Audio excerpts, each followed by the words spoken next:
Hello friends, यह है नाबार्ड का ऐसा सिलेबस। और लास्ट वीडियो में हमने जनरल इश्यूज का टॉपिक कवर किया था। अब इस वीडियो में हम जॉइंट फैमिली सिस्टम कवर करेंगे। ये बहुत इजी टॉपिक है फ्रेंड्स। यहाँ हम जॉइंट फैमिली सिस्टम क्या होता है वो समझेंगे और उसके बेनिफिट और डिसएडवांटेजेस समझेंगे। सो चलिए स्टार्ट करते हैं। देखो, इंडिया में पहले से ही जॉइंट फैमिली का सिस्टम चलते आया है। जॉइंट फैमिली मतलब ऐसी फैमिली जहाँ 3 जनरेशन के लोग साथ में मिलकर रहते हैं। एक या बड़े बुजुर्ग की, दूसरे उनके बच्चे की और या थर्ड उनके पोते की जनरेशन।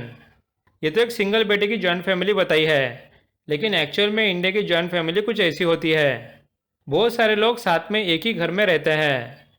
उस जॉइंट फैमिली के फीमेल साथ में खाना बनाते हैं और जो भी प्रॉपर्टी उस जॉइंट फैमिली के पास होती है वो उस फैमिली के हेड के अंडर होती है, जिसे हम कर्ता बोलते हैं।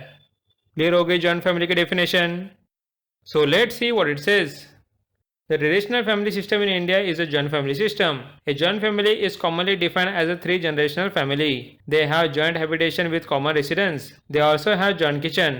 They have joint property, which is under the name of the head of the family. Authority structures, that is karta, emphasis on ritual relationship. Nowadays, it's a matter of degree rather than extremes. अब next हम देखते हैं कि joint family में रहने के benefits क्या होते हैं। एक तो उस फैमिली की इकोनॉमिक बर्डन सब लोगों में डिस्ट्रीब्यूट हो जाती है। फॉर एग्जांपल, किसी बच्चे को अच्छे कॉलेज में पढ़ना है तो उसकी फीस बहुत रहने से जॉइंट फैमिली मिलके भरती है। नेक्स्ट, जॉइंट फैमिली में बच्चों को संभालने का टेंशन नहीं रहता। इस फैमिली में बुजुर्ग लोग बच्चों को अच्छे मोरल वैल्यूज़ भी सिखाते हैं।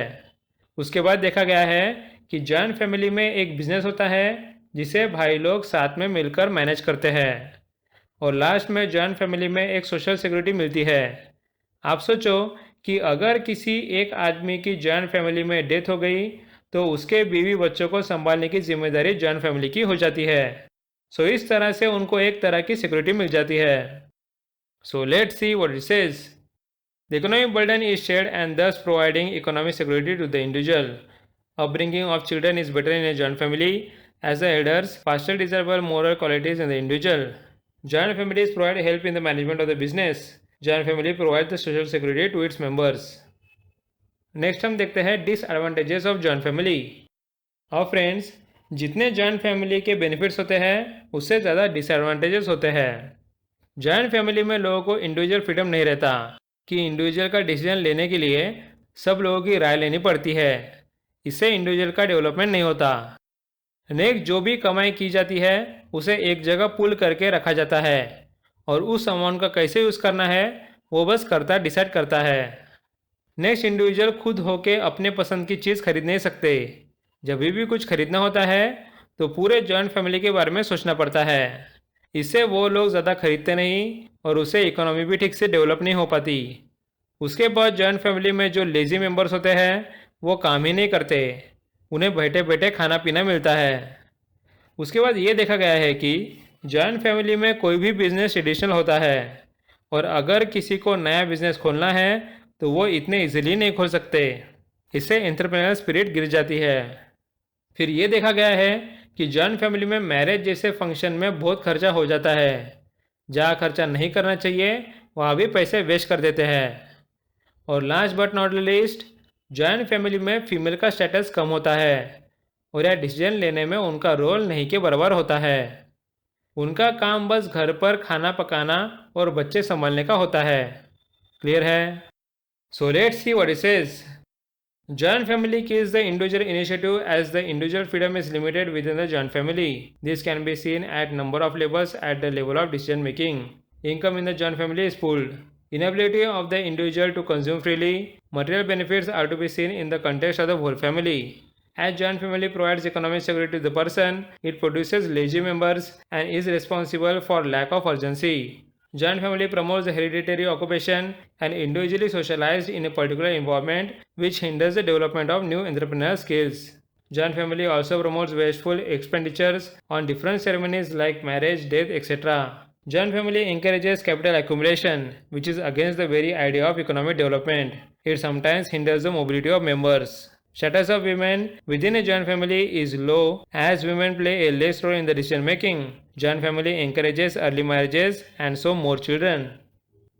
और फ्रेंड्स, नेक्स्ट हम देखते हैं कि इंडिया जॉइंट फैमिली से न्यूक्लियर फैमिली कैसे शिफ्ट हुई। उसके रीजंस एक एक करके देखते हैं। सबसे पहला है ऑक्यूपेशनल डिफरेंशिएशन। इसका मतलब आजकल के जनरेशन के लोग जॉइंट फैमिली के ट्रेडिशनल बिजनेस नहीं संभालते। वो खुद के दम पर बिजनेस शुरू करते हैं, जिसके लिए उन्हें दूसरे लोकेशन में जाना पड़ता है। अगर जॉइंट फैमिली के बेटे और बेटी को अलग सिटी में जॉब मिले तो वहाँ हमें जाना पड़ता है। इस रीज़न की वजह से वो अलग रह के न्यूक्लियर फैमिली बनाते हैं। So occupational differentiation has given rise to the need for more geographical mobility and increased avenues of social mobility, which has infused to migration and change in family system in India, not first in terms of size, but some are isolated, others are integrated or adaptive. Next है land reforms. आपको तो पता ही है कि आजकल joint family में जब भी कोई बुजुर्ग बहुत बूढ़ा हो जाता है तो वो डेथ विल पर अपनी सारी प्रॉपर्टी बच्चों के नाम करते हैं।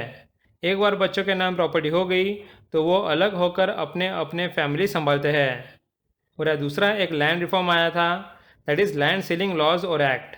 इसमें लिमिट दी गई थी कि मैक्सिमम एक आदमी कितना लैंड अपने पास रख सकता है। इस सीलिंग की वजह से जॉइंट फैमिली की लैंड उसके फैमिली मेम्बर्स को डिस्ट्रीब्यूट किए गए और फैमिली मेम्बर्स को अपना अपना हिस्से मिलने के बाद वो अलग हो गए। So land reforms at two levels. Firstly, transfer of ownership of land to the individual members and fission take place before the death of the head of the family. Secondly, at a level of the reduction in the amount of land holding due to land ceiling acts. Next reason है consumerism. आपको तो पता है कि आजकल consumerism का कितना fat चल रहा है। खुद की वैल्यू लोगों को दिखाने के लिए कोई भी 10 कपड़े या चीज़ें खरीदता है। आज की इकोनॉमी कंज्यूमरिज्म पे चलती है, लेकिन जॉइंट फैमिली में लोग अपने हिसाब से कुछ खरीद नहीं पाते थे, इसलिए वो न्यूक्लियर फैमिली में रहने को प्रीफर करते हैं।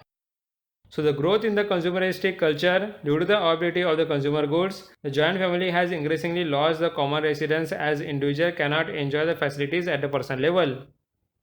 अगला है मॉडर्न एजुकेशन। आजकल वीमेन को भी पढ़ाया लिखाया जाता है जिससे उनका स्टेटस इम्प्रूव हो, और जॉइंट फैमिली में ये करना बहुत मुश्किल होता है।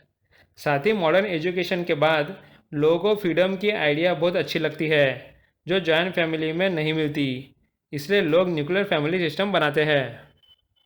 सो the process of fusion has been aided by the ideas of individual freedom, equality propagated by the modern education system.